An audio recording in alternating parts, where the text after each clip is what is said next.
तो बच्चों आज हम पढ़ेंगे सामान्य प्रबंधन। पहले मैं आपको बता दूं कि सामान्य प्रबंधन होता क्या है। सामान्य प्रबंधन को इंग्लिश में कहते हैं जनरल मैनेजमेंट। जनरल मैनेजमेंट ये पटवारी में पूछे जाने वाला एक सब्जेक्ट है। हम इसको आगे पढ़ेंगे डीपली जितना हमें ज़रूरत लगता है। सामान्य प्रबंधन क्या होता है, तो मैं यहाँ पे जो है डेफिनेशंस बता रहा हूँ। डेफिनेशन अच्छे से पढ़ लेना, याद कर लेना, समझ लेना, क्योंकि ये ऑब्जेक्टिव टाइप क्वेश्चन रहेंगे इसके। तो मैं स्टार्ट करता हूँ। प्रबंधन क्या होता है। सबसे पहले बताऊंगा प्रबंधन। प्रबंधन का मतलब क्या होता है। प्रबंधन का मतलब होता है कार्य कराने की युक्ति। कार्य कराने की युक्ति किससे कार्य कराना है? दूसरे व्यक्तियों से। कंपनी में जो मैनेजर्स थे, कोई कंपनी है या कोई शासन प्रशासन गवर्नमेंट ऑफिसेज वगैरह होते हैं, जो गवर्नमेंट ऑफिसेज में जो ऑफिसर्स होते हैं वो अपने एम्प्लॉय से यानी कर्मचारियों से काम करवाते हैं। कौन? अधिकारी लोग जो होते हैं अपने कर्मचारियों से काम करवाते हैं। और ये जो कर्मचारी और काम करने का जो पूरा प्रोसेस होता है, ये पूरा प्रोसेस कहलाता है मैनेजमेंट।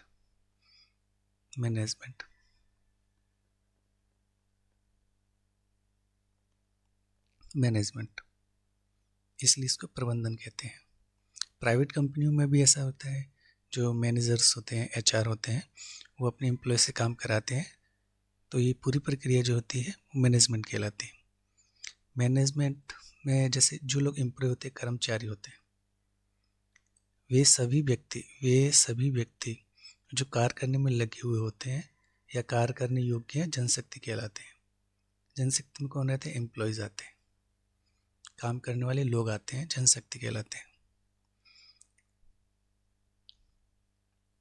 वित्तीय विवरण विश्लेषण। वित्त का मतलब होता है पैसे के लेन देन से, पैसे का विवरण, अमाउंट को लेके।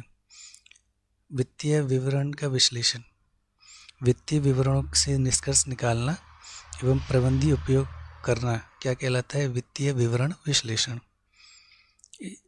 वित्तीय विवरणों से निष्कर्ष निकालना और प्रबंधकीय उपयोग करना वित्तीय विश्लेषण कहलाता है।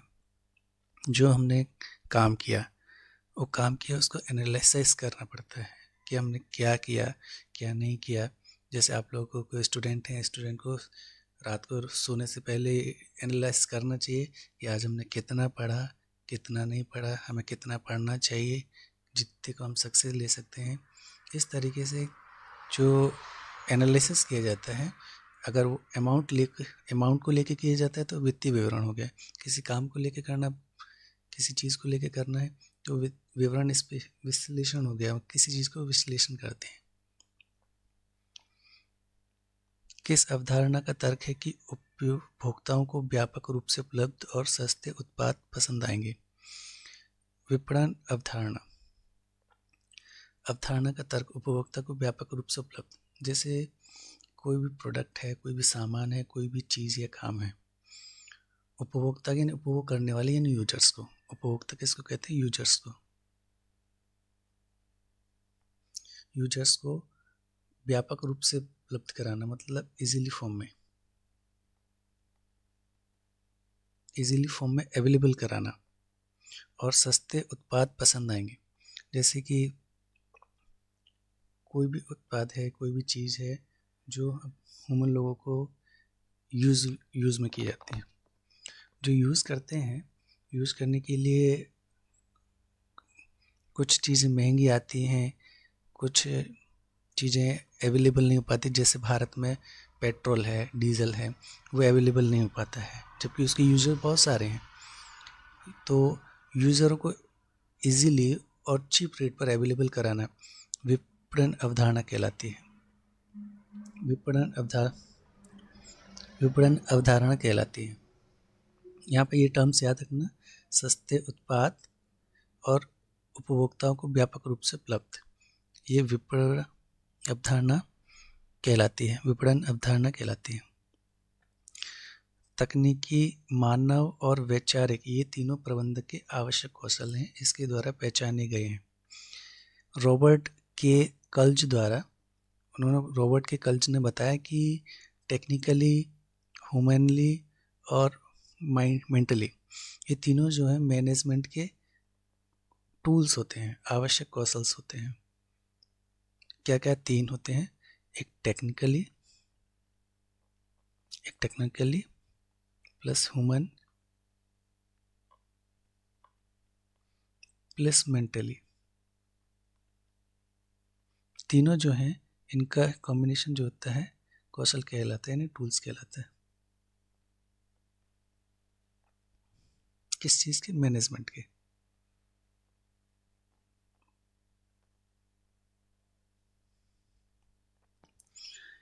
लक्ष्यों को निर्धारित करना, मूल्यांकन करना, निष्पादन को पुरस्कृत करना प्रबंधन का कौन सा नियम है? उद्देश्य आधारित प्रबंधन, टारगेट बेसिस।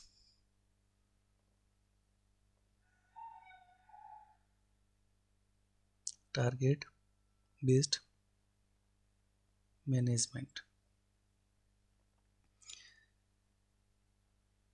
सरकार द्वारा निर्धारित किया जाता है कि हमको इतने हितग्राहियों को, किसानों को या आवेदक को हमें कुछ चीज़ प्रोवाइड करवानी है या कुछ चीज़ को देना है, तो एक टारगेट सेट करते हैं कि हमें किसी गांव के किसी किसान को या किसी व्यक्ति को कोई चीज़ अवेलेबल करवानी है, जैसे घर बनवाना है या पुरस्कार देना है या उनको बुक्स अवेलेबल करवानी है बच्चों को। इस तरह की किसी भी तरह की चीज़ जो होती है, जो हम टारगेट सेट करते हैं कि मुझे 100 लोगों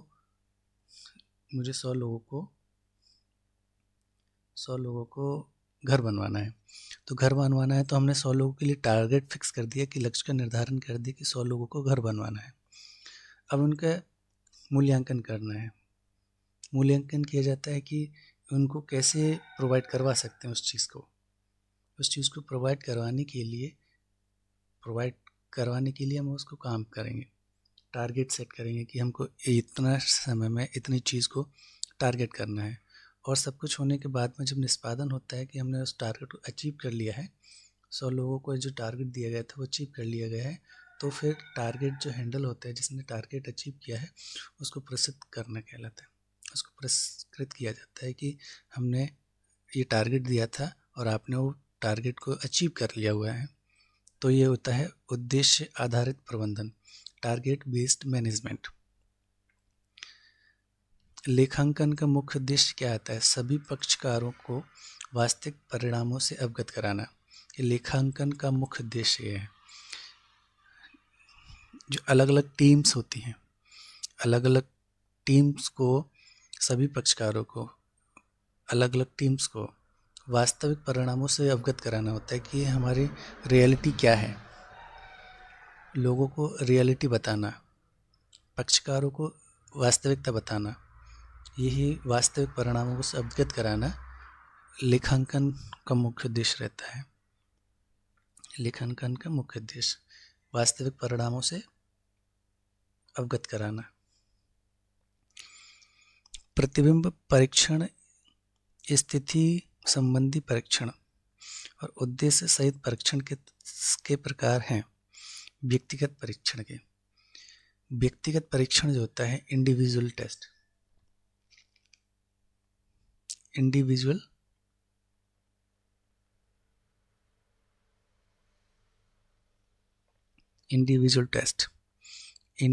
टेस्ट क्या होता है? जैसे प्रतिबिंब परीक्षण, प्रतिबिंब मतलब क्या होता है? शीशा। इसका मतलब शीशा नहीं कि शीशा देख के परीक्षण नहीं। प्रतिबिंब परीक्षण मतलब अपने आप को एनालिसिस करना, टेस्ट करना अपने आप को। स्थिति संबंधी परीक्षण, बहुत अलग अलग तरह की स्थितियाँ बनती हैं। कभी हम सोच कर चलते हैं वैसा नहीं होता है, कभी सोच के चलते हैं वैसा हो जाता है। तो उस चीज़ को मैनेज करना पड़ता है स्थिति के अकॉर्डिंग। किसी की रिक्वायर्ड क्या है, किसी की रिक्वायर्ड कुछ और है, किसी की रिक्वायर्ड कुछ और है। तो इस तरीके से सबकी जो स्थिति रहती है अलग अलग रहती है। तो इंडिविजुअल टेस्ट होता है और जो स्थितियाँ बनती हैं, कंडीशंस बनती हैं, वो भी इंडिविजुअल हो सकती हैं।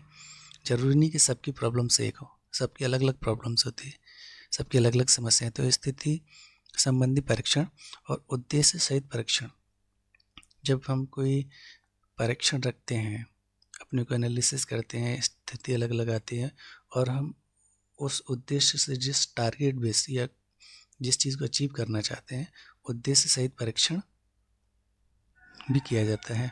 ये किसके फॉर्म है? सब व्यक्तिगत परीक्षण के फॉर्मेट्स में है।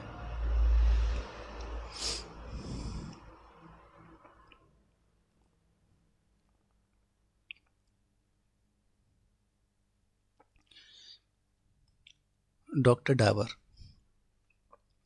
डाबर ने कथन दिया था कि विपणन की दृष्टि से वस्तु को उन सुविधाओं का पुलिंदा माना जा सकता है जो उपभोक्ता को प्रस्तुत की जा रही है।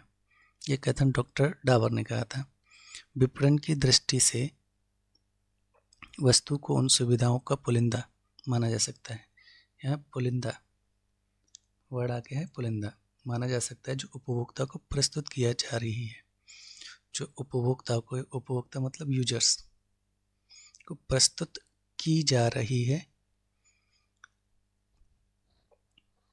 ये कथन दिया है डॉक्टर डाबर ने।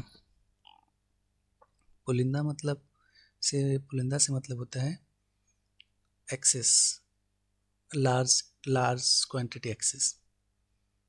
जो हमें जो फैसिलिटीज़ मिलती हैं, ज़्यादा फैसिलिटीज़ मिलती हैं किसी चीज़ को यूज़ करने के लिए, उस फैसिलिटी को प्रोवाइड करवाना विपणन की दृष्टि से, यूजेस की दृष्टि से उन चीज़ों को प्रोवाइड करवाना, ये कथन है डॉक्टर डाबर का। उत्पादन जीवन चक्र की ये अवस्थाएं हैं: बाजार अवनति, बाजार परिपक्वता और बाजार परिचय एवं वृद्धि। इसकी आवश्यकता है। जीवन चक्र, उत्पादन जीवन चक्र में क्या रहता है? जैसे बाजार की अवनति हो गई, बाजार में परिपक्वता, मेच्योरिटी, और बाजार परिचय, आइडेंटिफाई, वृद्धि, लार्ज स्केलिंग। ये सब चीज़ें जो उत्पाद की जीवन चक्र है। कोई भी चीज़ जो है बाजार में आती है, उसकी मेच्योरिटी आती है तो, और जो है लंबे समय तक चलता है। लंबे समय में जैसे महंगाई बढ़ रही है, महंगाई बढ़ती है तो अपने जीवन साइकिल में उस चीज़ की वैल्यू बढ़ती है, उसकी आइडेंटिटी बढ़ती है। तो ये जो पूरा उस प्रोडक्ट का जो पूरा साइकिल होता है, उत्पादन जीवन चक्र होता है। विपणन की जो पुरानी विचारधारा थी, ये जो विपणन था, विपणन की पुरानी विचारधारा थी, उसके समर्थन में टाउसले, क्लार्क, प्रोफेसर पाइल, ये विपणन की पुरानी विचारधारा के समर्थक थे। नाम याद रखना, ऑब्जेक्टिव टाइप में पूछे जाते हैं। टाउसले, क्लार्क और प्रोफेसर पाइल।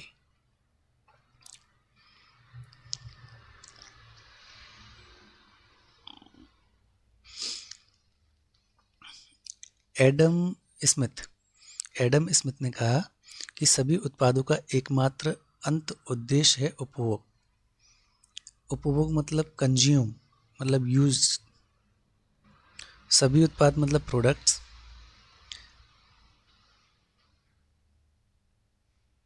कोई भी प्रोडक्ट, मोस्टली सभी प्रोडक्ट्स को बनाने का सिर्फ एक ही रीज़न है, एक ही टारगेट है, एक ही उद्देश्य है कि उसका यूज़ किया जाना।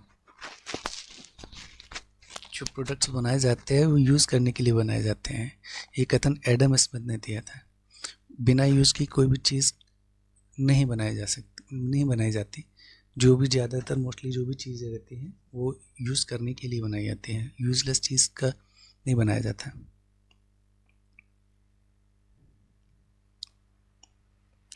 न्यूनतम जोखिम अधिकतम लाभ, न्यूनतम जोखिम अधिकतम लाभ और न्यूनतम निर्गमन लागत, ये होता क्या है? अनुकूलतम पूंजी के संरचना का क्या गुण है? अनुकूलतम पूंजी का मतलब होता है अमाउंट के अकॉर्डिंग, संरचना मतलब बनाना। अब पूंजी मतलब यहाँ पे बोल सकते हैं इन्वेस्टमेंट, इन्वेस्टमेंट इन्वेस्टमेंट पूंजी। अनुकूलता मतलब उसके फेवर में, उसके अप्रोच में, इसके अप्रोच में। किसी भी चीज़ को बनाने के लिए 3 चीज़ मैनेजमेंट पर फोकस की जाती है। न्यूनतम जोखिम मतलब रिस्क कम, लोएस्ट सबसे कम जितना हो सके, लोएस्ट रिस्क, मैक्सिमम प्रॉफिट,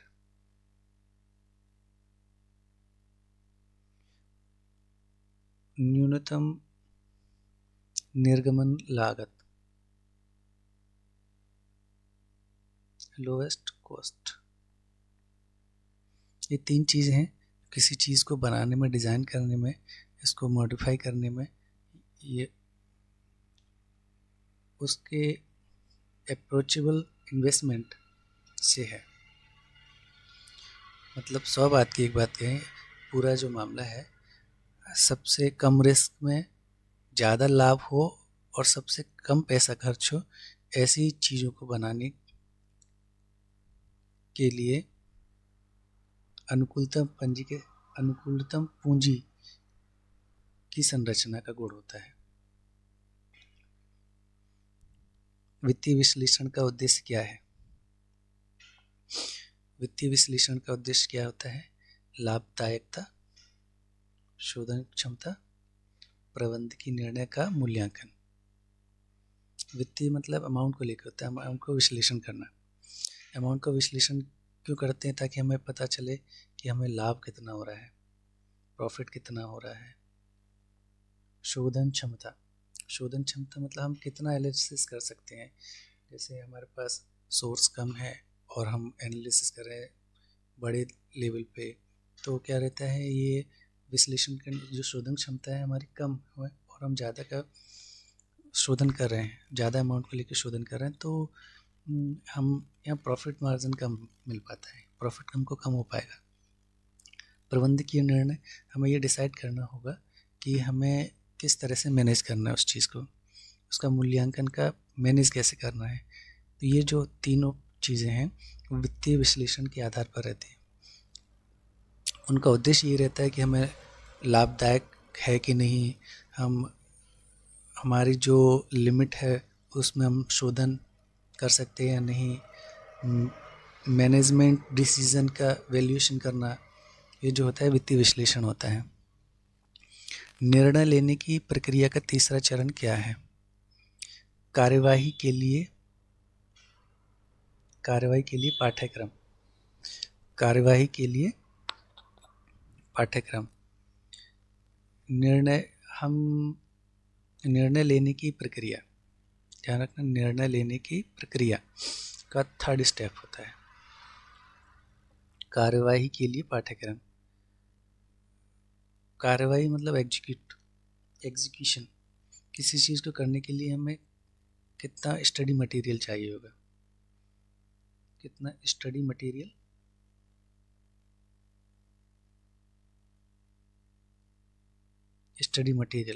कितना स्टडी मटेरियल चाहिएगा। डिसीजन लेने की प्रक्रिया का तीसरा चरण है।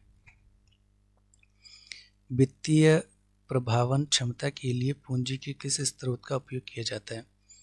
ऋण पूंजी मतलब लोन। वित्तीय प्रभावन क्षमता के लिए, जैसे फाइनेंशियल चीज़ों को अप्रोच करने के लिए, फाइनेंशियल चीज़ों के लिए अप्रोच करने के लिए जो अमाउंट लिया जाता है, किस स्रोत का उपयोग किया जाता है? लोन का, ऋण पूंजी का। मतलब लोन लेके हम अपनी वित्तीय जो प्रॉब्लम है उसको रिजॉल्व करते हैं वित्तीय प्रबंधन क्षमता के लिए। इसका स्रोत, मेनली स्रोत क्या रहता है? ऋण पूंजी यानी लोन। सकल कार्यशील पूंजी क्या है? सकल कार्यशील पूंजी क्या है? कार्यशील पूंजी व्यवसाय की कुल चालू परिसंपत्ति में निवेशित पूंजी की आवश्यकता का सही अनुमान लगाना सकल कार्यशील पूंजी है। व्यवसाय की कुल चालू संपत्ति, परिसंपत्ति, किसी कॉमर्शियल फील्ड में या व्यवसाय जैसे कुछ भी बिजनेस है कि चालू परिसंपत्तियाँ, एक होता है संपत्ति और एक होता है परिसंपत्ति। परिसंपत्ति मतलब दूसरे की संपत्ति में निवेशित पूंजी की आवश्यकता का सही अनुमान लगाना। दूसरे की संपत्ति में हम जो अपनी पूंजी को निवेश करते हैं और कितनी पूंजी की हमें आवश्यकता है उसका सही अनुमान लगाना सकल कार्यकुशल पूंजी होती है। मतलब व्यवसाय है कोई, उस व्यवसाय की चालू परिसंपत्ति है, यानी दूसरे के व्यवसाय में संपत्ति लगाना और वो कितनी संपत्ति की आवश्यकता होगी, उसमें कितना निवेश करने की आवश्यकता होगी, उसका अनुमान लगाना सकल कार्यकुशल पूंजी होती है। नियोजन प्रबंधन का प्रथम कार्य है तो अंतिम कार्य कौन सा होगा? नियोजन प्रबंधन का प्रथम कार्य है तो अंतिम कार्य नियंत्रण होता है। अगर हमारा कंट्रोल अच्छा है, कंट्रोलिंग पावर अच्छी है, तो हम पूरे काम को सक्सेस कर देते हैं, पूरे काम को एग्जीक्यूट कर देते हैं, हम फाइनल डिसीजन तक पहुंच सकते हैं। तो ये जो प्लानिंग होती है, नियोजन, योजना बनाई जाती है, जो नियोजन कहलाता है। फर्स्ट स्टेप नियोजन के लिए क्या होता है? प्रबंधन, मैनेजमेंट, मैनेज करना, और लास्ट जो होती है नियंत्रण करना। व्यक्तिगत अवलोकन क्या है? नियंत्रण का एक रूप होता है व्यक्तिगत अवलोकन। नियंत्रण का एक रूप, कंट्रोलिंग फॉर्मेट, इंडिविजुअल एनालिसिस। मानसिक क्रांति के लिए क्या आवश्यक है? मानसिक क्रांति के लिए क्या आवश्यक है? प्रबंधकों एवं कर्मचारियों के मानसिक दृष्टिकोण में परिवर्तन। मानसिक क्रांतिकारी क्या लेते हैं?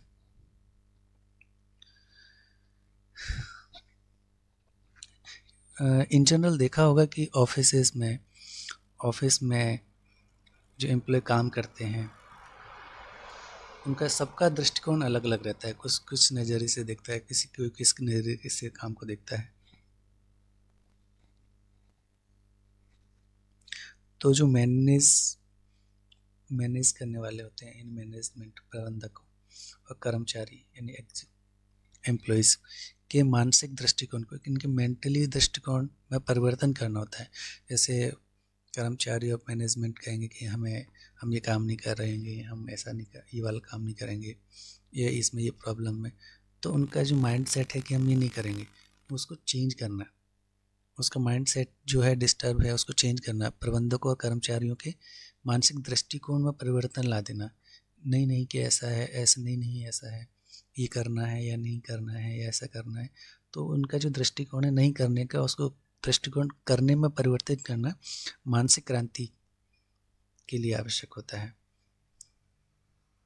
तो मानसिक क्रांति के लिए क्या आवश्यक है? मानसिक क्रांति के लिए प्रबंधक एवं कर्मचारी के मानसिक दृष्टिकोण में परिवर्तन मानसिक क्रांति के लिए आवश्यक है।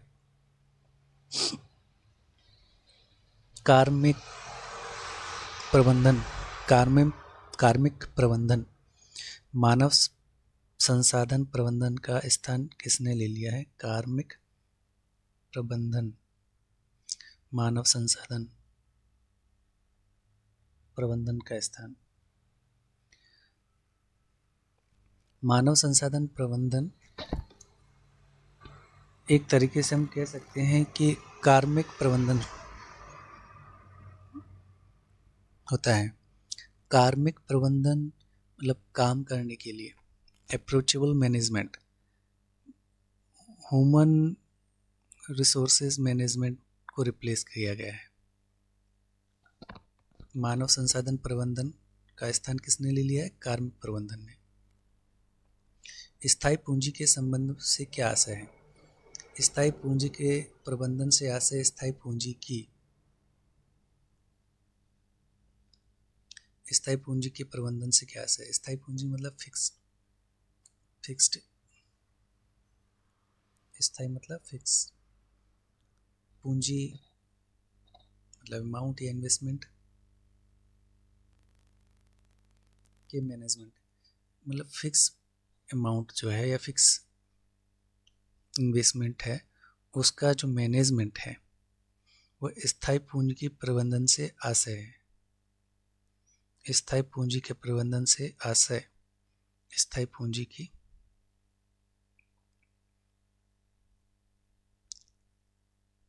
स्थायी पूंजी की इन्वेंट्री प्रबंधन मुख्य रूप से क्या दर्शाता है? स्टॉक किए गए माल के आकार व प्रतिशत की विशिष्टता को इन्वेंट्री प्रबंधन दर्शाता है। स्टॉक किए गए माल के आधार, स्टॉक किए गए माल के आधार, इसका मतलब होता है जैसे किसी व्यवसाय में हमने अपने जो माल है यानी सामान है वो कितने लार्ज स्केल पे है या कितने स्मॉल स्केल पे है। वो जो लार्ज स्केल या ये जो लार्ज स्केल और स्मॉल स्केल है इनका जो स्टोरेज होता है मतलब स्टॉक किया गया हो, एक जगह रखा गया हो, वो प्रतिशत की विशिष्टता को बताता है। इन्वेंट्री प्रबंधन कहलाता है।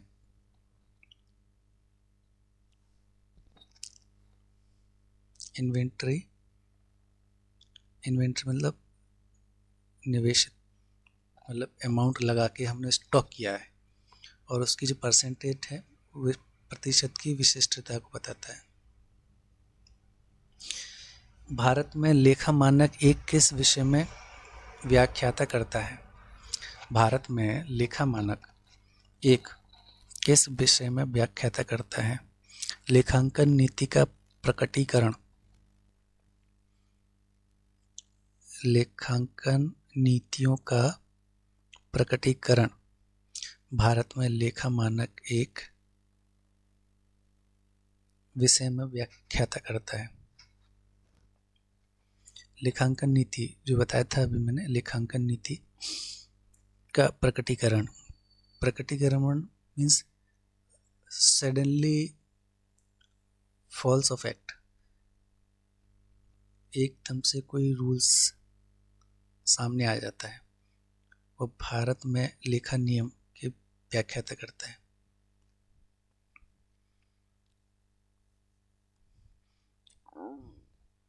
प्रारंभिक साक्षात्कार क्या होता है? स्पष्टतः कार्य के लिए योग्य आवेदनों की छटनी किस साक्षात्कार के माध्यम से की जाती है? प्रारंभिक साक्षात्कार मतलब कहने का यह है जैसे कोई इंटरव्यू सेशन चल रहा है, किसी काम के लिए कोई कंपनी है या जैसे गवर्नमेंट है तो किसी भी भर्ती या वैकेंट सीट को फिलअप करते हैं तो उस चीज़ के लिए वो संबंधित व्यक्ति योग्य है या नहीं है। योग्य है तो ठीक है, और अगर वो किस कार्य के लिए अयोग्य है तो अयोग्य है तो उसको वहाँ से रिमूव करना है, उसको हटाना है, उसको एंट्री नहीं कराना है इस कंपनी या इंटरव्यू सेशन। जैसे सामान्य तौर पे जैसे यूपीएससी का इंटरव्यू हुआ, यूपीएससी के इंटरव्यू में आईएएस पद है, अब आईएएस पद के लिए वो संबंधित व्यक्ति योग्य है या नहीं है। अगर वो संबंधित व्यक्ति योग्य है तो उसको प्रारंभिक साक्षात्कार के अनुरूप अंदर ले लिया जाता है, उसको पास कर दिया जाता है। और अगर वो अयोग्य है वो तो उस आवेदक को छटनी कर दिया जाता है। किसके माध्यम से? साक्षात्कार यानी इंटरव्यू के माध्यम से। कौन सा साक्षात्कार? प्रारंभिक साक्षात्कार में उसको बाहर कर दिया जाता है। तो ये स्पष्ट किया जाता है कि कार्य के लिए अयोग्य आवेदनों की छटनी कौन से साक्षात्कार के माध्यम से किया जाता है? प्रारंभिक साक्षात्कार के माध्यम से किया जाता है। चयन प्रक्रिया का अंतिम चरण क्या होता है? प्रत्यादेश। जो चयन प्रक्रिया होती है, जो कैंडिडेट सिलेक्ट हो गया है उसका फाइनल जो स्टेप्स होता है प्रत्यादेश होता है। ये वो फाइनल हो गया है, उसके प्रति आदेश जारी हो गया है कि आप सिलेक्टेड हो। ओलिवर सेल्डन ने क्या किया? सर्वप्रथम किसने प्रबंधन और प्रशासन में अंतर स्पष्ट किया? प्रबंधन और प्रशासन में अंतर क्या होता है वो ओलिवर सेल्डन ने डिफाइन किया था, अंतर डिस्क्राइब किया था कि प्रबंधन यानी मैनेजमेंट, प्रशासन, दोनों में अंतर क्या है।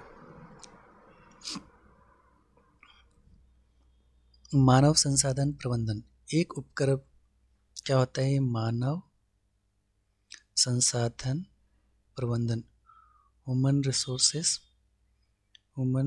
Resources management. एक उपकरण के मानवीय तत्व मतलब ह्यूमन रिसोर्सेस को विकसित व प्रबंधित करने की प्रक्रिया मानव संसाधन प्रबंधन कहलाती है। क्या क्या होता है? मानवीय तत्व को विकसित, प्रतिबंधित करना, ये जो पूरा प्रोसेस है, पूरा उपक्रम है, मानव संसाधन प्रबंधन कहलाता है। कैश शोषण। मानव संसाधन प्रबंधन नीतियों, प्रक्रियाओं व कार्रवाइयों का एक विशिष्ट क्षेत्र है जिसके अंतर्गत एक कार्य संगठन में व्यक्तियों का प्रबंधन शामिल होता है। ये किसका कथन है? कैश शोषण क्या है? व्यक्तियों का प्रबंधन यानी मैनेजमेंट। किस चीज़ के लिए? मानव संसाधन प्रबंधन नीतियों, प्रक्रियाओं और कार्यवाहियों का विशिष्ट क्षेत्र जिसके अंतर्गत एक कार्य संगठन में व्यक्तियों का प्रबंधन शामिल होता है। कैश शोषक ने यह कथन दिया है। इसको थोड़ा हटके देखें। जैसे कोई कंपनी है, कार्य संगठन मतलब कोई कंपनी, उसमें काम करने वाले व्यक्तियों का प्रबंधन। मानव संसाधन प्रबंधन नीतियों की प्रक्रिया, उस कंपनी में कार्य करने के तरीके, उसकी नीतियाँ और कार्यवाहियों का एक विशिष्ट क्षेत्र, और ये काम करने का जो स्पेशल एरिया रहता है, स्पेशल स्कोप रहता है, इन सभी का कॉम्बिनेशन, ये सभी जो आते हैं एक काम के संगठन के लिए व्यक्तियों का प्रबंधन शामिल होता है, जिसमें वो मानव संसाधन प्रबंधन के अंडर रहता है। एक कथन किसने दिया? कैश शोषण। तिथि विशेष पर व्यवसाय की संपत्तियों एवं दायित्वों का प्रदर्शन करना क्या कहलाता है? वित्तीय विवरण, स्थिति विवरण।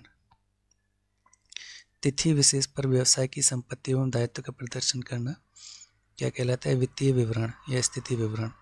ऐसे समझ सकते हैं मैं, स्थिति विवरण मतलब पोजीशन क्या है, कोई काम जो है उसकी पोजीशन क्या है, स्पेसिफाइड डेट को तिथि विशेष मतलब स्पेसिफाइड डेट, एक डेट सेट कर दी कि हम फलाना डेट को व्यवसाय की संपत्तियों इन बिजनेस प्रॉपर्टी एवं दायित्वों का प्रदर्शन, और उसके जो दायित्व हैं, काम करने की जो प्रिंसिपल्स हैं उसको प्रदर्शन करना क्या कहलाता है? स्थिति विवरण कहलाता है। व्यवसाय की संपत्ति और दायित्व का प्रदर्शन करना किसी विशेष तिथि पे, ये क्या कहलाता है? दायित्व का प्रदर्शन करना क्या कहलाता है? स्थिति विवरण। पूंजी व लाभांश भुगतान का पूर्वाधिकार रखने वाले क्या कहलाते हैं? अधिमान अंशधारी। अधिमान अंशधारी क्या होता है? पूंजी व लाभांश भुगतान का पूर्वाधिकार रखने वाले अधिमान अंशधारी कहलाते हैं। अधिमान अंशधारी कहलाते हैं। पूंजी मतलब इन्वेस्टमेंट, लाभांश भुगतान मतलब लाभ के अंश का भुगतान यानी profit percentage margin. Profit percentage margin लाभ का लाभांश का भुगतान का पूर्वाधिकार रखने वाले। अधिमान अंशधारी क्या होता है? वो पहले से डिस्क्राइब कर लेते हैं या पहले से चर्चा कर लेते हैं कि मैं इतना इन्वेस्टमेंट करूंगा और इतने इसमें इन्वेस्टमेंट में इतना जो लाभ का अंश होगा, इतना जो बेनिफिट होगा उसका पार्टिसिपेट भी करूंगा। और ये पूरा जो अधिकार रहता है, पूरा जो अधिकार रहता है पूर्व में पहले से डिसाइड कर लिया जाता है। इस पूर्वाधिकार को क्या कहलाते हैं? अधिमान अंशधारी। जब एक प्रबंधन बाहर की दुनिया को संगठन की सूचना देता है तब क्या कहलाता है? प्रवक्ता। प्रवक्ता का मतलब होता है बोलने वाला। जैसे मीडिया के बाहर बोलते हैं कि ऐसा हमने इस कंपनी के लिए ऐसा किया, हमने उस कंपनी के लिए ऐसा किया, हमने सरकार के लिए ये किया, हमने सरकार के लिए वो किया। मीडिया में आके, पब्लिक में आके जो बोलते हैं, बोलने वाले को क्या कहते हैं? प्रवक्ता। जो कोई प्रबंधन बाहर की दुनिया को, जब एक प्रबंधन बाहर की दुनिया को, किसको? बाहर की दुनिया को, कंपनी से बाहर, या जो प्रबंधक होता है वो दुनिया को बताता है, संगठन की सूचना देता है कि हमारा ऑर्गेनाइजेशन ऐसा है, हमारा ऑर्गेनाइजेशन वैसा है, हम ये करते हैं, ऐसा करते हैं। तो उस कंपनी का जो एम्प्लॉय होता है, एम्प्लॉय होता है और मैनेजर्स होते हैं। मैनेजर्स बाहर की दुनिया को बताता है कि हमारा ऑर्गेनाइजेशन ये देता है, ऐसा करता है, ऐसा करता है, सूचना देता है। तो जो बताने वाला होता है वो प्रवक्ता कहलाता है। अभिप्रेरणा कितने प्रकार की होती है? 2 प्रकार की होती है, मौद्रिक और अमौद्रिक। अभिप्रेरणा कितने प्रकार की होती है? अभिप्रेरणा 2 प्रकार की होती है, मौद्रिक और अमौद्रिक। किसी नियोक्ता द्वारा कर्मचारियों को बोनस देना कौन सी अभिप्रेरणा का भाग है? मौद्रिक अभिप्रेरणा। मौद्रिक अभिप्रेरणा के अकॉर्डिंग किसी नियोक्ता मतलब जिसकी नियुक्ति की गई है, मतलब चाहे वो एम्प्लॉय हो, चाहे ऑफिसर हो, कोई भी हो, नियुक्ति किया गया हो, कर्मचारियों को बोनस दिया जाता है। तो ये कर्मचारी को बोनस देना किस अभिप्रेरणा के अंतर्गत आता है? मौद्रिक अभिप्रेरणा। कंपनीज में या ऑफिस में जो कर्मचारी रहते हैं वो अपने अधीनस्थ लोगों से, यानी बड़े कर्मचारियों से, बड़े अधिकारियों से बोनस की मांग करते हैं। तो बोनस की अभिप्रेरणा जो है मौद्रिक अभिप्रेरणा में आता है। बंध पत्र, डिबेंचर, आवधिक कर्ज, ये सब चीज़ें क्या आती हैं? दीर्घकालीन देनदारियों में आता है। बंध पत्र मतलब बॉन्ड, डिबेंचर, आवधिक कर्ज। आवधिक मतलब किसी टाइम इंटरवल में दिया जाना चाहिए, जो कर्ज वापस कर दिया जाना चाहिए। ये क्या दीर्घकालीन देनदारी में आता है? दीर्घकालीन मतलब लॉन्ग टाइम इंटरवल। कब आता है? लॉन्ग टाइम इंटरवल, दीर्घकालीन देनदारी। दीर्घकालीन देनदारी, लॉन्ग टाइम इंटरवल में पैसे का लेन देन बंध पत्र, डिवेंचर और आवधिक कर्ज होता है। दोहरी लेखा प्रणाली किस प्रकार की लेखांकन पद्धति है? वैज्ञानिक पद्धति है। वैज्ञानिक पद्धति में दोहरी लेखा प्रणाली आती है। दोहरी लेखा प्रणाली किस प्रकार की लेखांकन पद्धति है? वैज्ञानिक पद्धति है, साइंटिफिक पद्धति है। जॉन और स्टोरी ने मानव संसाधन प्रबंधक को कितने भागों में वर्गीकृत किया? 4 भागों में। किसने? जॉन और स्टोरी ने मानव संसाधन प्रबंधन को कितने भागों में वर्गीकृत किया है? 4 भागों में। संघर्ष प्रक्रिया में संघर्ष कब दृष्टिगोचर होता है? व्यवहार में। संघर्ष प्रक्रिया में जब हम कोई काम कर रहे होते हैं उसमें संघर्ष हो जाए, मतलब बहुत ज़्यादा हेक्टिक हो जाए, काम करने का बहुत प्रेशर आ जाए, तो दृष्टिगोचर हो जाता है। व्यवहार में, किसमें? व्यवहार में इरिटेट होने लगते हैं। जैसे बोलते हैं ना कि दिमाग खराब हो गया, काम करते करते दिमाग खराब हो रहा है, बहुत प्रेशर आ जाता है काम में, बहुत प्रॉब्लम क्रिएट्स हो जाती हैं, दृष्टिगोचर लग जाता है कहने का मतलब। तो ये दृष्टिगोचर कब लग जाता है? जब संघर्ष की प्रक्रिया चालू रहती है, जब ऐसा लगता है कि हेक्टिक हो गया, कोई काम, बड़ी प्रॉब्लम क्रिएट हो रही है, तो उनका व्यवहार चिड़चिड़ा होने लगता है, परेशान जैसा होने लगता है, तो ये दृष्टिगोचर एक तरीके से बोल सकते हैं। तो किस चीज़ में दृष्टिगोचर संघर्ष का बात है? संघर्ष प्रक्रिया में संघर्ष का दृष्टिगोचर होता है व्यवहार में।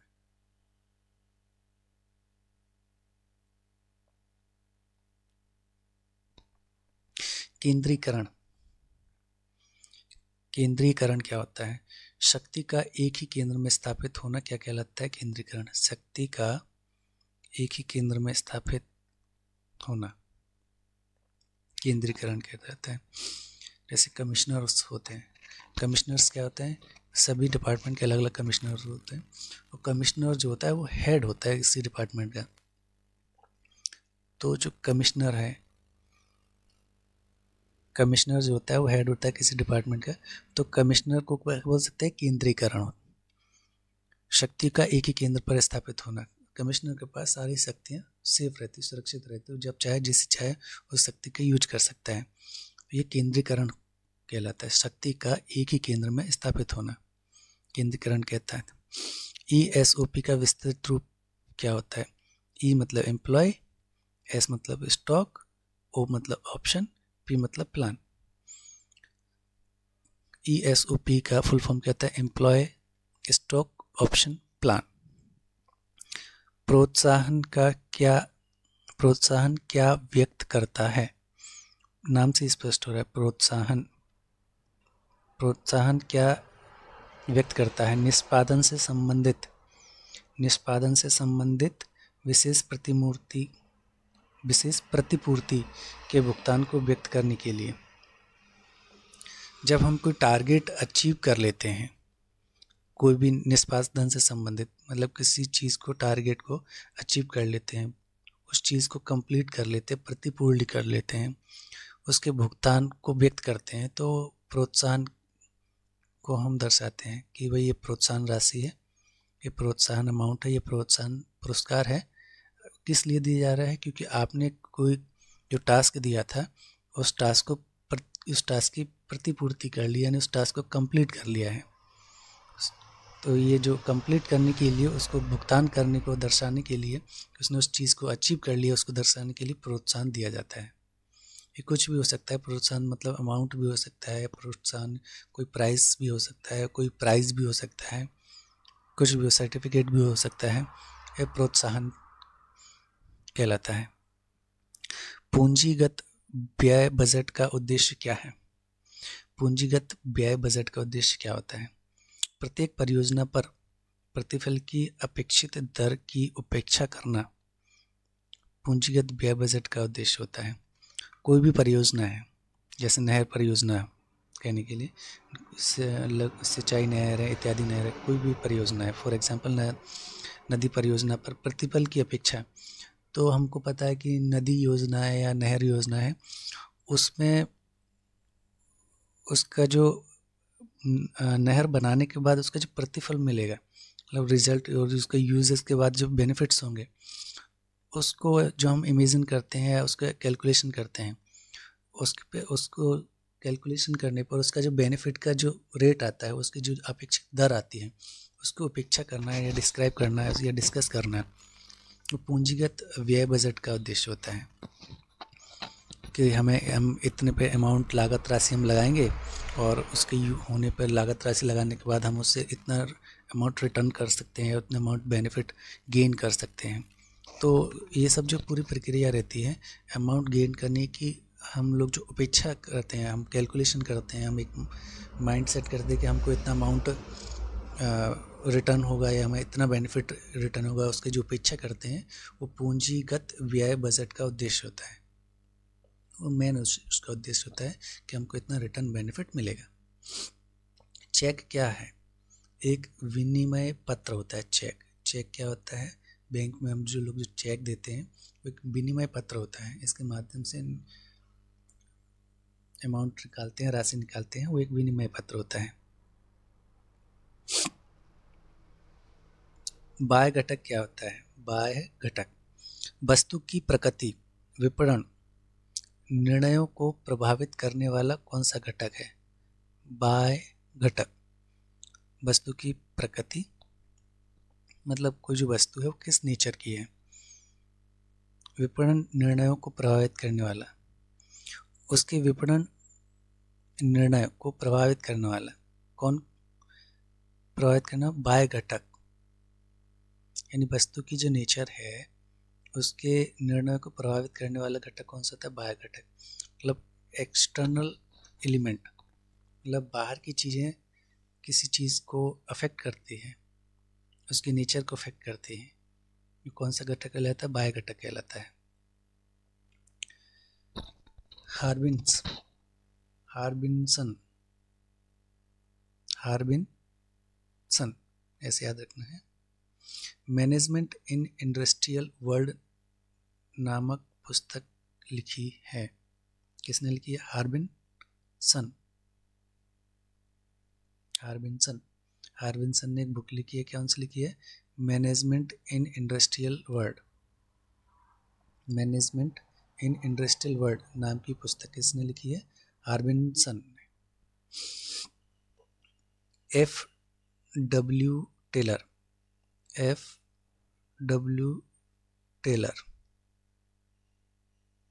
ये क्या होता है? प्रबंधन यह जानने की कला है कि क्या करना है तथा उसे करने का सर्वोत्तम एवं सुलभ तरीका क्या है। किसने दिया? F.W. टेलर ने। F.W. टेलर ने बताया कि मैनेज क्या होता है? मैनेज जानने की कला होती है कि ये कैसे करना है, क्या करना है, इसको करने का बेस्ट सोर्स क्या है, बेस्ट वे क्या है, बेस्ट प्रोसीजर क्या है, ये सब जानना क्या होता है? ये सब जानने की कला है, वो क्या है? प्रबंधन इन मैनेज। कह सकते हैं कि प्रबंधन क्या है, मैनेज क्या है?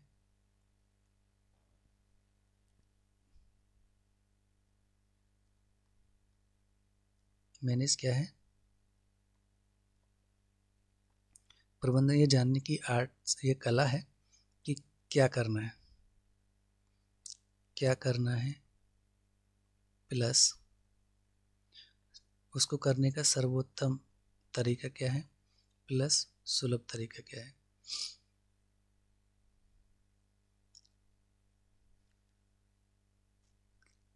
करना क्या है? सर्वोत्तम, सबसे बढ़िया, मतलब बेस्ट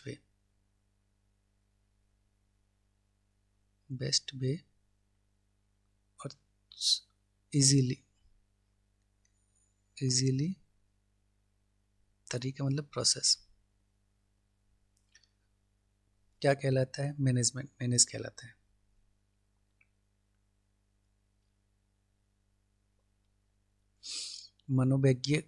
मनोवैज्ञानिक परीक्षण किस प्रकार के कर्मचारियों का किया जाता है जिन्हें एक ही प्रकार का काम बार बार करना पड़ता है? मनोवैज्ञानिक परीक्षण किस प्रकार के कर्मचारियों का किया जाता है जिन्हें एक ही तरह का काम करना पड़ता है बार बार? जिन्हें एक ही प्रकार का कार्य बार बार करना पड़ता है, उनका मनोवैज्ञानिक परीक्षण, उन लोगों का मनोवैज्ञानिक परीक्षण किया जाता है जिन्हें एक ही काम को बार बार करने की आदत पड़ जाती है, उनका माइंड सेट हो जाता है कि ये करना है, ये करना है, ये करना है, सिर्फ ये ही करना है। तो ये उन लोगों का माइंड एकदम सेट हो जाता है, फिर उन्हें कंपैरिजन में दूसरी चीज़ें ज़्यादातर समझ में नहीं आती हैं। ऐसे लोगों का मनोवैज्ञानिक परीक्षण किया जाता है। तो मनोवैज्ञानिक परीक्षण किन लोगों का किया जाता है? जिन्हें एक ही प्रकार का कार्य बार बार करना पड़ता है।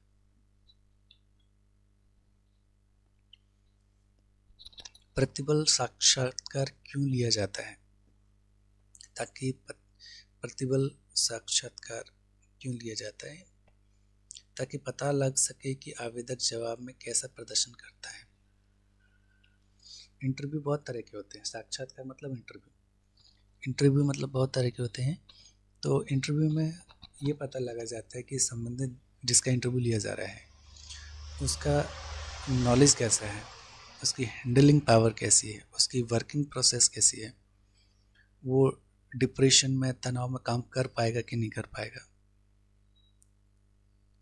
तो ये सब पता लगाने के लिए क्या करते हैं, प्रतिबल साक्षात्कार लेते हैं, इंटरव्यू लेते हैं। ये जानने के लिए प्रतिबल साक्षात्कार क्यों लिए जाते हैं? ताकि पता लग सके कि आवेदक दबाव में कैसा प्रदर्शन करता है। कब ध्यान रखना है? दबाव में। मूल्यह्रास किस प्रकार की संपत्ति पर हर वर्ष लगाया जाता है? स्थायी संपत्तियों पर। स्थायी संपत्तियों पर क्या होता है? मूल्यह्रास संपत्ति पर हर वर्ष लगाया जाता है। मूल्यह्रास मतलब उसकी रेट में गिरावट।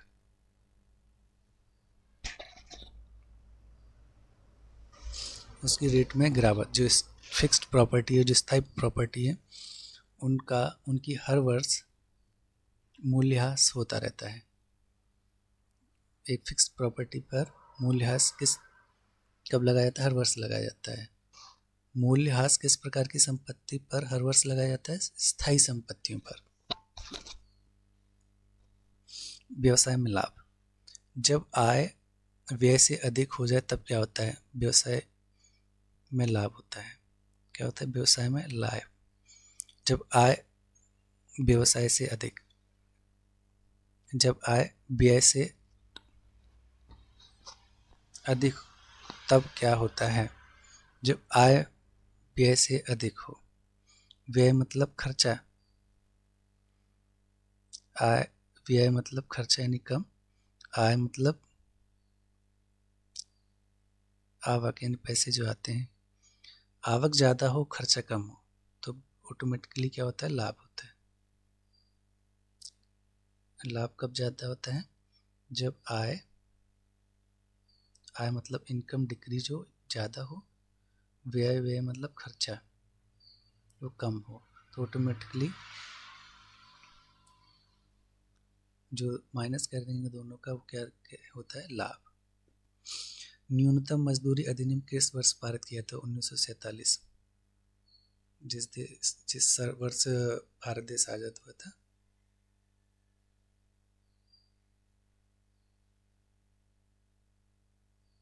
उन्नीस सौ सैंतालीस में न्यूनतम मजदूरी अधिनियम वर्ष पारित किया गया था।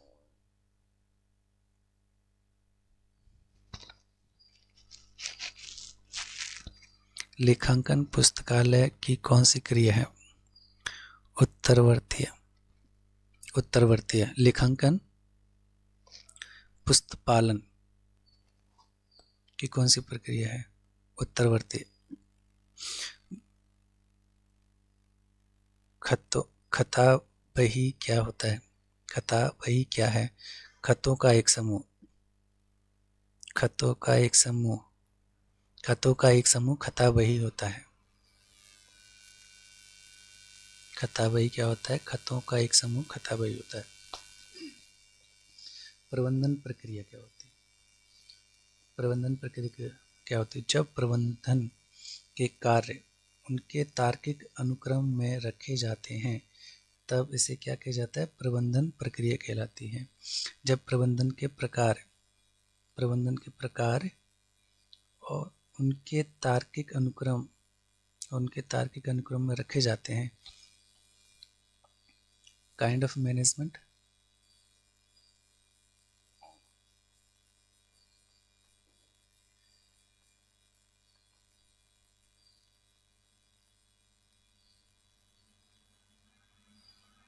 Kind of management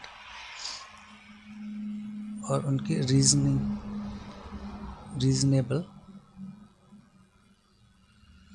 order.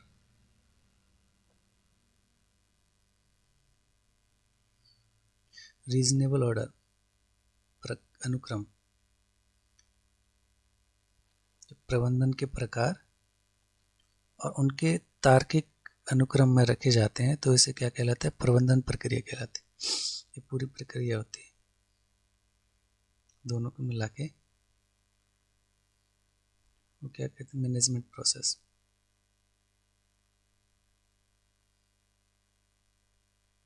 Process of management.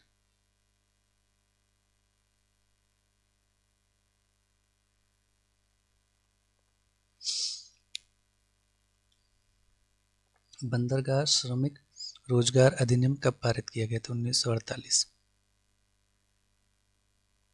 बंदरगाह श्रमिक रोजगार अधिनियम कब पारित हुआ था? 1948।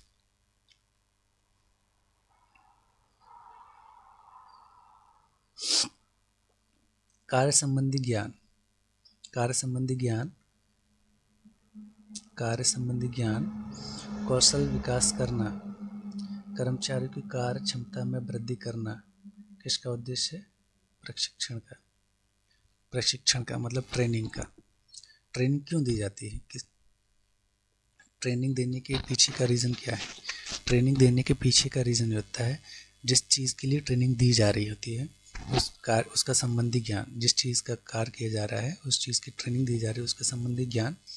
कौशल विकास करना मतलब उनकी जो कार्य करने के कौशल है, स्पेसिफिकेशन है, जिसको बोलते हैं कि एक्सपर्टनेस है, मास्टरी है, वो कौशल विकास करना।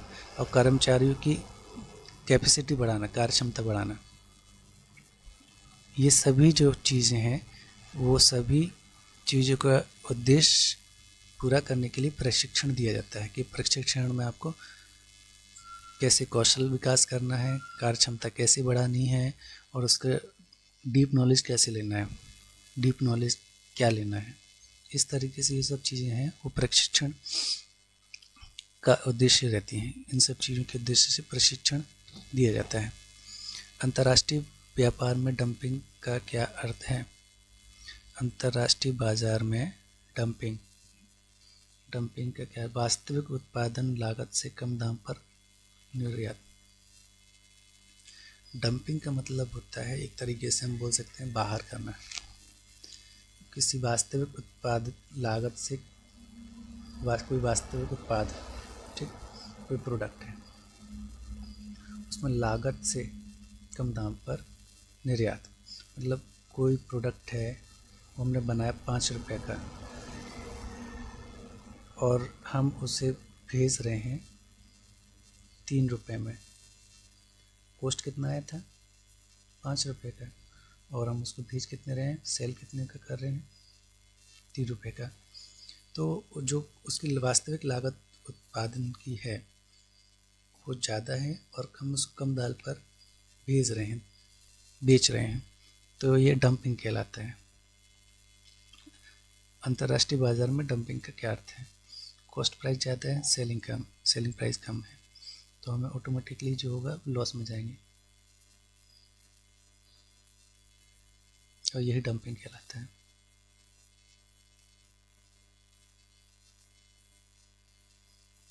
ये क्या कहलाता है? डंपिंग कहलाता है। 5C विपणन प्रक्रिया में के कितने चरण होते हैं? विपणन प्रक्रिया में 5 चरण होते हैं। 5C ऑफ मार्केटिंग की तत्व क्या है? 5C मतलब फर्स्ट C मतलब कस्टमर, C मतलब कंपनी, C मतलब कंपटीशन, C मतलब कोलैबोरेट्स, कंटेस्ट प्रसंग। ये 5 से है 5C। C मतलब कस्टमर, C मतलब कंपनी, C मतलब कंपटीशन, C मतलब कोलैबोरेट्स और C मतलब कंटेस्ट यानी प्रसंग इत्यादि। ये सब क्या है? 5C of marketing. मार्केटिंग में चीज़ों का ध्यान रखा जाता है।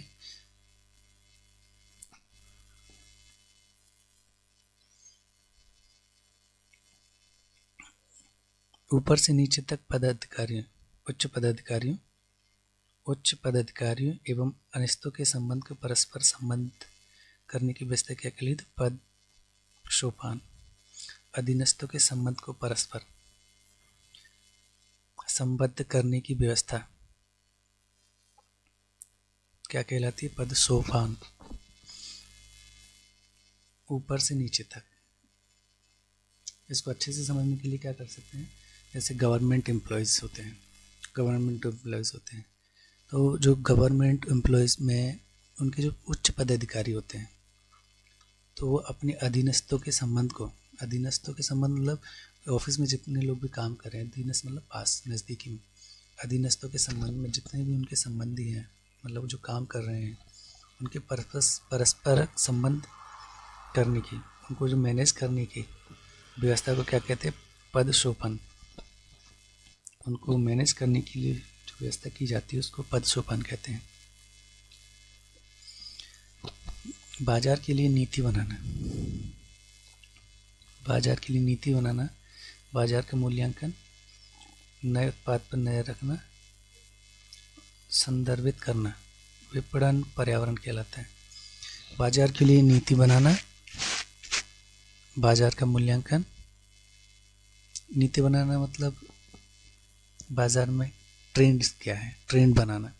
बाजार का मूल्यांकन, मार्केट का एवोल्यूशन करना, उत्पादों पर नजर रखना, संदर्भित करना, उनको इंट्रोडक्टरी करना, उनको पता रखना, ये सब क्या होता है? विपणन पर्यावरण होता है।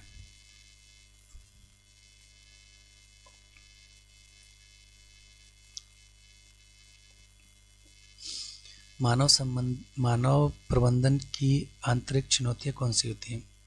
ह्यूमन मैनेजमेंट की सबसे बड़ी प्रॉब्लम्स कौन सी होती हैं?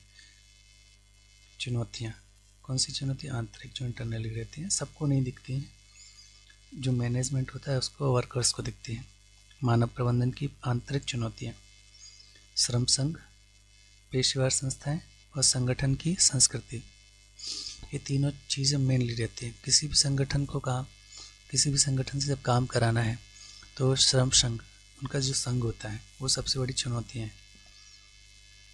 पेशेवर संस्थाएं और संगठन की संस्कृति। ज़्यादातर जो संस्थाएं और संगठन होते हैं वो मैनेज के लिए हेल्पफुल भी होते हैं और ड्रॉबैक भी होते हैं।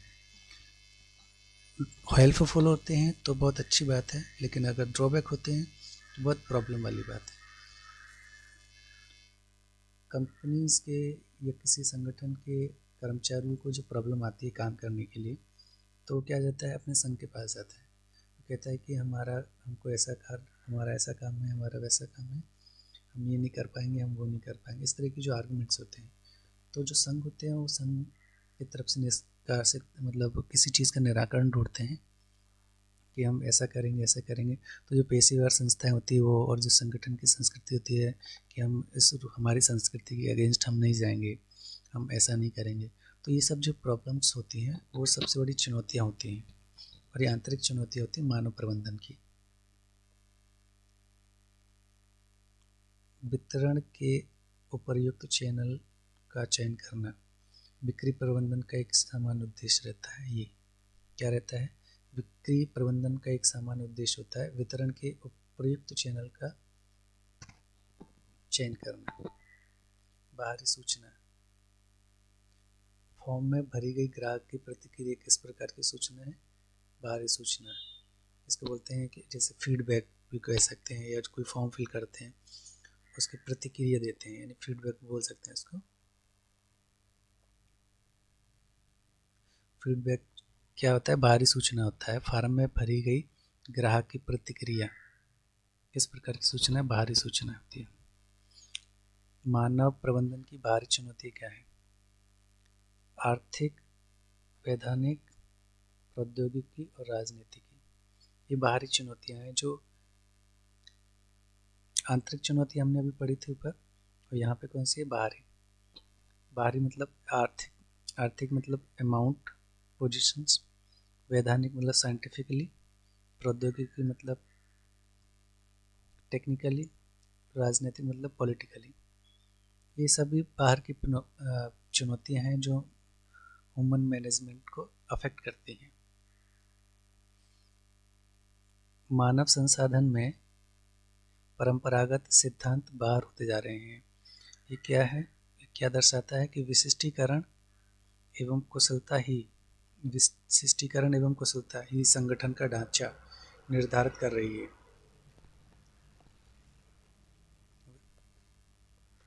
ये क्या दर्शाता है? विशिष्टीकरण, स्पेशलाइजेशन और एक्सपर्टनेस, ये दोनों ही ये मॉडल तैयार कर रही हैं। और ये क्या कहलाता है?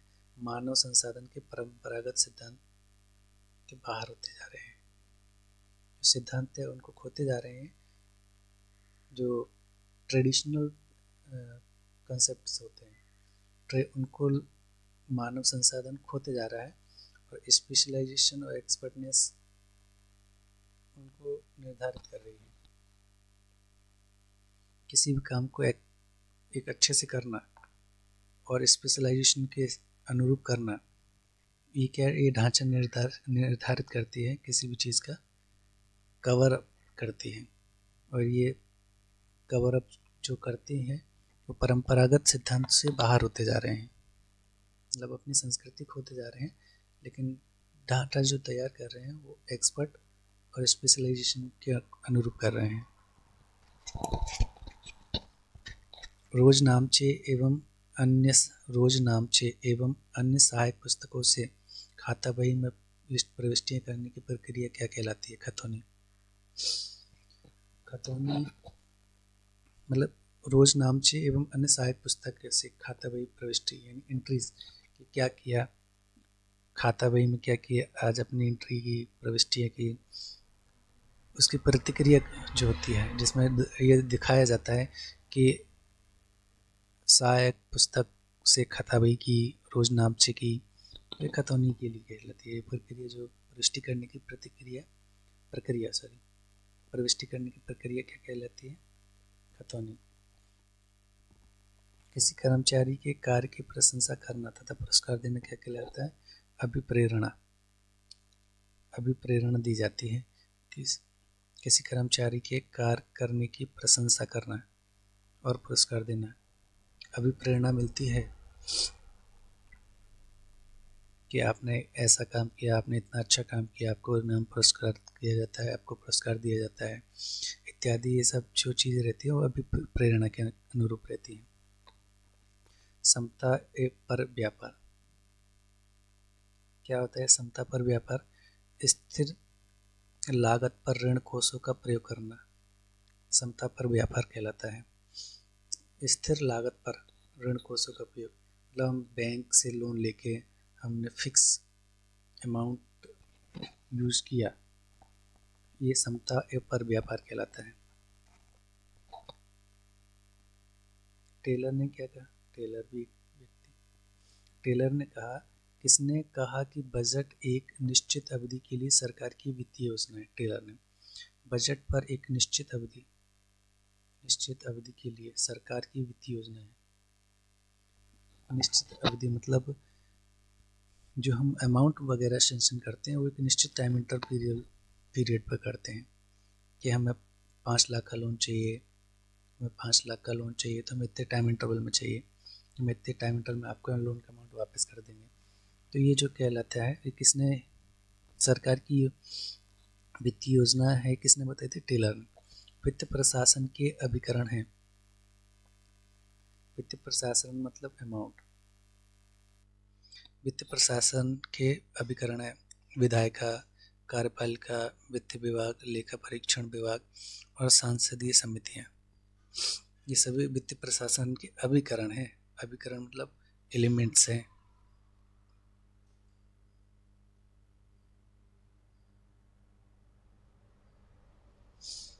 पोस्ट कार्ब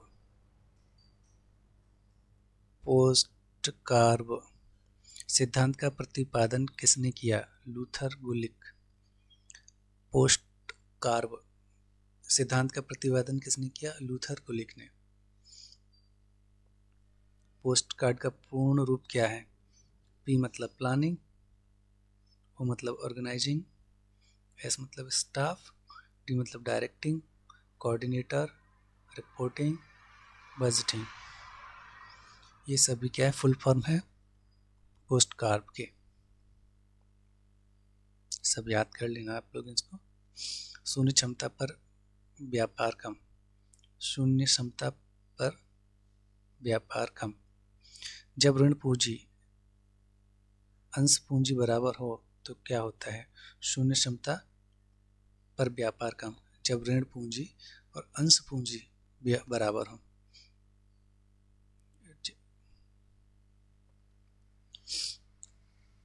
जॉर्ज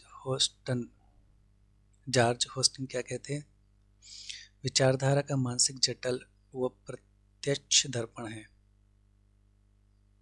यह एक ऐसा प्रयोग है जिससे मानसिक विचार शब्दों के रूप में ढालकर सम्मुख आते हैं। एक कथन किसका है, जॉर्ज होस्टन का है। विचारधारा का मस्तिष्क जटिल व प्रत्यक्ष दर्पण है। ये एक ऐसा एक्सपेरिमेंट है जिससे मानसिक विचार शब्दों के रूप में ढलकर सम्मुख आते हैं। ये कथन किसने दिया, जॉर्ज होस्टन ने। भेदभावहीन विपणन नीति, जो संस्थाएं विभिन्न ग्राहकों में अंतर नहीं करती और अपना एक विपणन कार्यक्रम अपनाती है। विपणन उन्मुक्ति का कौन सा प्रकार है, भेदभावहीन विपणन नीति। नाम से स्पष्ट है कि अपने ग्राहकों को ऐसी संस्थाएं जो अपने ग्राहकों में अंतर नहीं करती, भेदभाव नहीं करती, यानी भेदभावहीन अपने विपणन कार्यक्रम अपनाती हैं। विपणन मूल नीति का ये कौन सा प्रकार है, भेदभावहीन विपणन नीति। अधिगम सिद्धांत और स्किनर का सिद्धांत क्या होता है, ये किस पर आधारित है। प्रबलीकरण सिद्धांत डिपेंड्स करता है अधिगम सिद्धांत और स्किनर का सिद्धांत पर। प्रबलीकरण सिद्धांत आधारित करता है। किस स्तर के प्रबंधन प्रभागीय उद्देश्यों के लिए चिंतित होते हैं, मध्य स्तर के। किस स्तर के प्रबंधक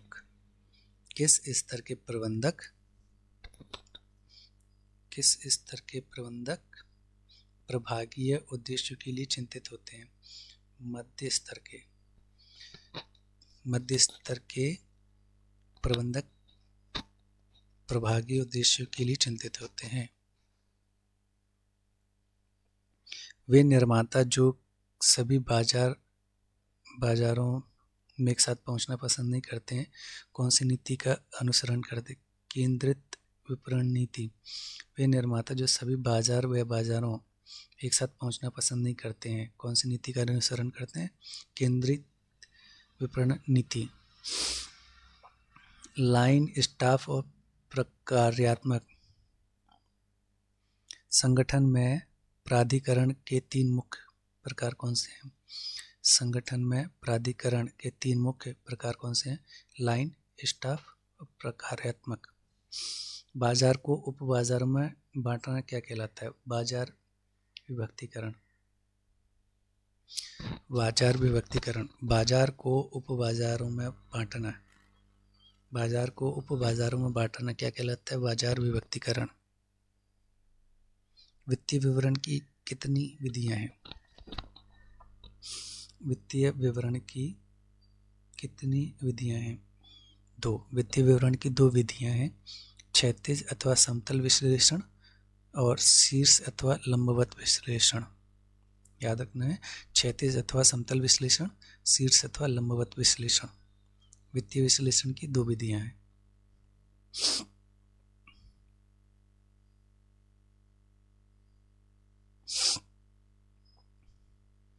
विक्रय प्रबंधन क्या है, विज्ञापन रणनीति किस प्रबंधन का हिस्सा है, बिक्री प्रबंधन का हिस्सा है। विज्ञापन रणनीति किस प्रबंधन का हिस्सा है, बिक्री प्रबंधन का।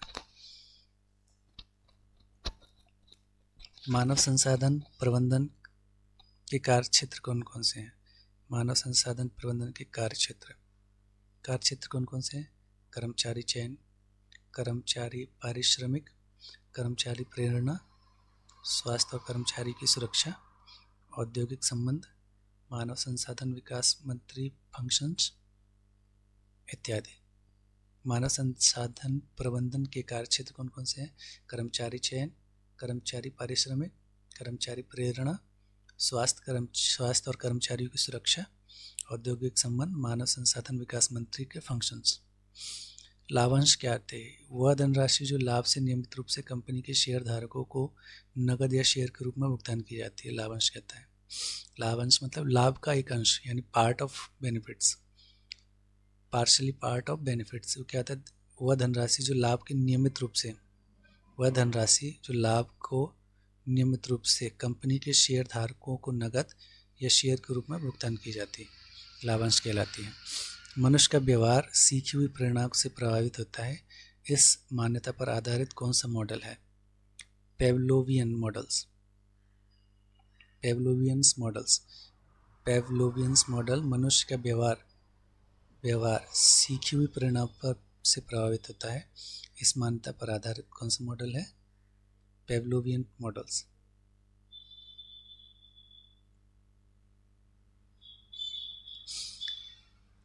परिसंपत्ति क्या थी? देनदारियां और पूंजी का योग। देनदारियों और पूंजी का योग एक किसका लेखांकन समीकरण है? तुलन पत्र, बैलेंस शीट। तुलन पत्र यानी बैलेंस शीट। यहाँ पे देनदारी और पूंजी दोनों का डिस्क्रिप्शन होता है।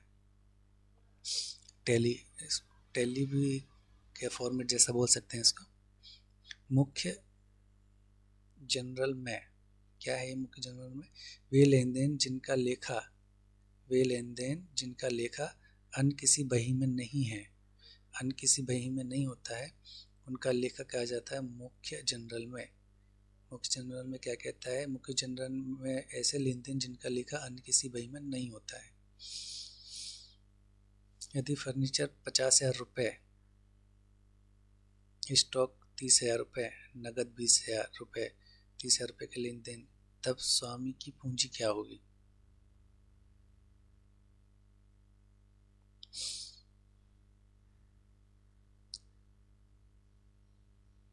70,000 रुपये।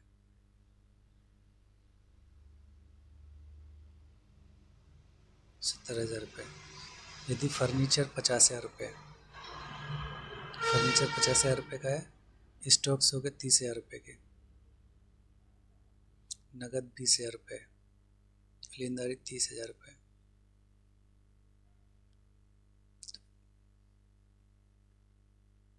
फर्नीचर कितने का हो गया? 50,000।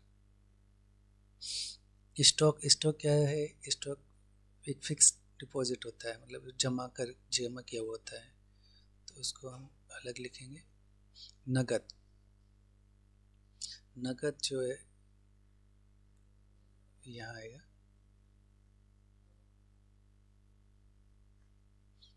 लेनदारी और स्टॉक।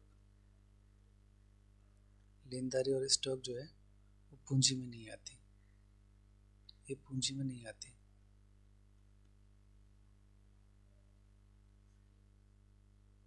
ये पूंजी में आएगी।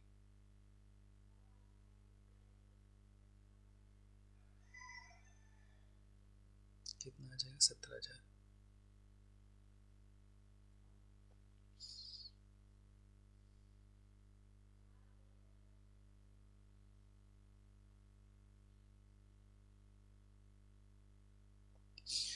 तो फ्रेंड्स, ये हमारा एक पार्ट ख़त्म हो चुका है। सामान्य प्रबंधन का एक पार्ट ख़त्म हो चुका है। अगला पार्ट हम नेक्स्ट वीडियो में ट्राई करेंगे। तो प्लीज़ मेरे चैनल को सब्सक्राइब कर दें, ताकि मेरी वीडियो जैसी अपलोड होती है आपको दिख जाएगी। So please subscribe my channel. और आपको कोई प्रॉब्लम हो, कोई क्वेरी हो, तो आप मुझे कमेंट कर सकते हैं। वीडियो देखने के लिए धन्यवाद।